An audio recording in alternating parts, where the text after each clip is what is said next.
Miroir, miroir, qui est le plus beau? Ah, c'est moi. Peut-être Daniel, mon caméraman aussi en arrière. Non, mais chose certaine, je suis vraiment content d'accueillir Mounia. Puis tu vas me le dire, Mounia. Salut, premièrement. Salut, ça va bien? Oui, mais je trouvais étrange. T'es ébloui par ta beauté. Je suis ébloui incroyablement. Je fais ça tous les jours, me regarder. Excellent, on aime ça. Mais pourquoi d'ailleurs tu as apporté le miroir aujourd'hui? Ça m'intrigue. Bien, je voulais parler aujourd'hui de l'effet miroir au niveau des situations qu'on vit. Alors, je vais commencer par te poser une question. Ce que c'est aussi l'effet miroir, peut-être l'expliquer aux gens. Exactement. Donc, l'effet miroir en psychologie, dans le fond, c'est de prendre une situation puis de regarder, dans le fond, qu'est-ce que ça t'amène à regarder à l'intérieur de toi. Donc, je vais t'inviter à partager aujourd'hui avec moi puis avec... Il faut toujours que je sois livre ouvert avec toi. Hein? Exactement. T'es pas coach de vie pour rien, je pense. Non, exactement. Puis la question que je vais te poser aujourd'hui, c'est, y a-t-il une situation qui est arrivée récemment où est-ce que tu as été déçu, blessé? Il y en a pour les gens dans le quotidien, certainement. Absolument. Puis je suis pas non, vraiment pas sur ta question, mais c'est parce que je pense que les gens peuvent se sentir inclus à cette question-là au moment d'attraper notre entretien. Oui, ça m'est arrivé récemment, en effet, où je me suis senti déçu là, de la part... puis c'est ma maman, je l'adore, ma maman, mais oui, il y a quelque chose qui est arrivé dans une discussion qu'on a eue qui, sans dire m'a attristé, mais juste m'a déçu de sa réaction envers moi, finalement. Parfait. Donc, souvent, ce qui va arriver, c'est les 5 blessures de l'âme qui vont être éveillées. Donc, le rejet, l'abandon, l'injustice, la trahison ou l'humiliation. Fait que dans cette situation-là, admettons que c'était l'injustice. L'injustice entre toi et ton frère, ta sœur, ton père, peu importe. On a tendance à mettre beaucoup d'emphase sur ce qui se passe à l'extérieur de nous, puis un petit peu, je te dirais même, de jouer à la victime. Oui, okay? C'est vrai.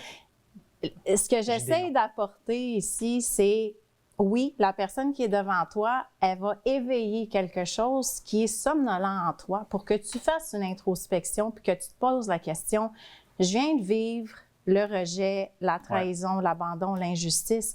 Comment est-ce que je suis en train de m'abandonner, être injustice envers moi-même puis me rejeter?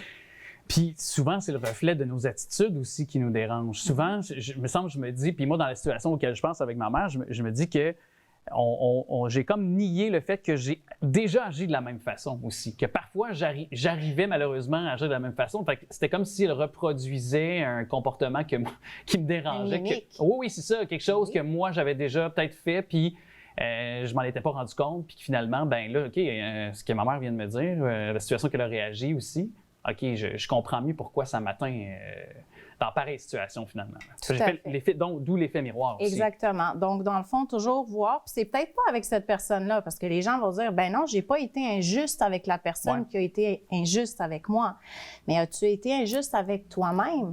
Es-tu resté dans des relations où as-tu fait quelque chose pas pour les bonnes raisons, parce que, dans le fond, tu voulais faire plaisir à quelqu'un d'autre, mais tu étais injuste envers toi-même. Donc, c'est juste de ramener des fois des situations qui se passent. C'est bien trop facile de regarder puis de dire « il a fait ci, elle a fait ça », puis de jouer un petit peu, comme je t'ai dit, au rôle de la victime, mais de prendre, dans le fond, les règnes, puis de dire « nous, là-dedans, moi, là-dedans, comment est-ce que je suis en train d'être injuste envers moi ou envers les autres? » Des fois, d'en voir les avantages. Tu sais, je veux dire, quand c'est arrivé, c'est survenu, des fois, tu peux pas revenir en arrière. Il faut que tu assumes, ou faut que Tout à fait. C'est un beau mot. Je l'aime tellement, ce mot-là, Alex. Assumer. Assumer. Assumer. Vous, là, demander, c'est le temps ou jamais. Je veux dire, tu as une vie à vivre, comme ils disent. Mais tu sais, je pense qu'il faut peut-être voir les avantages. Moi, je me dis, ça peut améliorer l'estime de toi, l'empathie.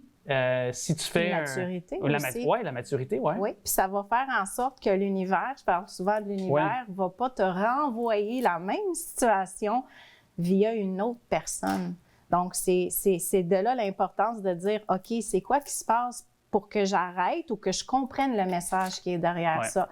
Puis, mon hibou... Oui, mais c'est ça. Tu as amené un hibou très coloré. D'ailleurs, tu matches avec dans ton kit aujourd'hui. C'est vraiment régalé en faisant cet hibou-là. Puis, c'est pour, dans le fond, c'est comme une image où est-ce que je veux que on prenne le temps de sortir d'une situation, de l'histoire, de qu'est-ce qui s'est passé, là, une fois que l'émotion, elle a passé, puis de devenir spectateur de ce qui se passe, donc de faire les bouts. Donc, c'est un ancrage que je demande à mes clients d'utiliser pour sortir, dans le fond, du chaos interne, puis se dire, OK, je peux-tu regarder cette situation d'une autre façon?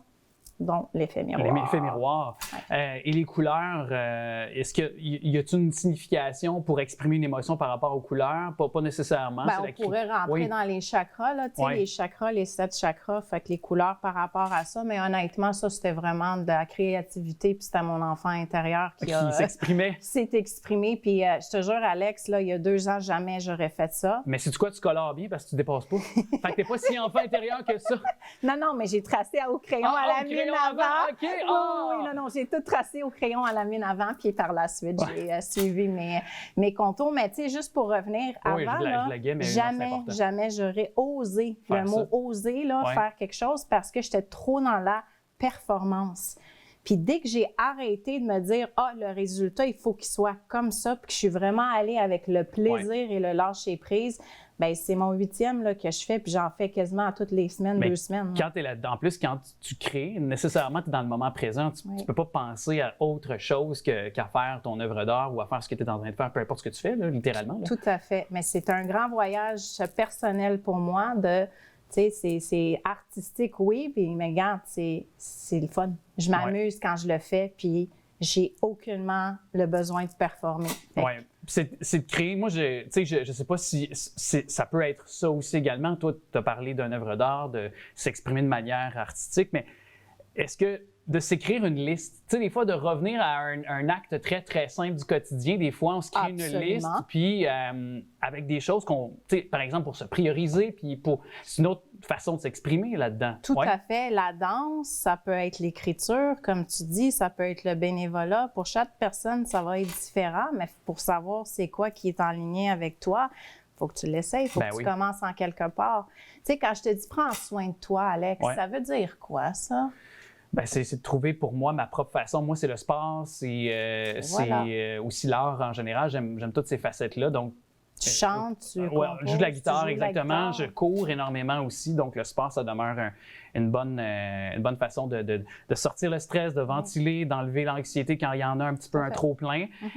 Puis comme tu as dit, bénévoler, je vais me permettre l'expression parce qu'on vient tout juste de finir la semaine de l'action bénévole partout au Québec. Alors, pourquoi pas se trouver une vocation, une mission, quelque chose, on va aller donner du temps.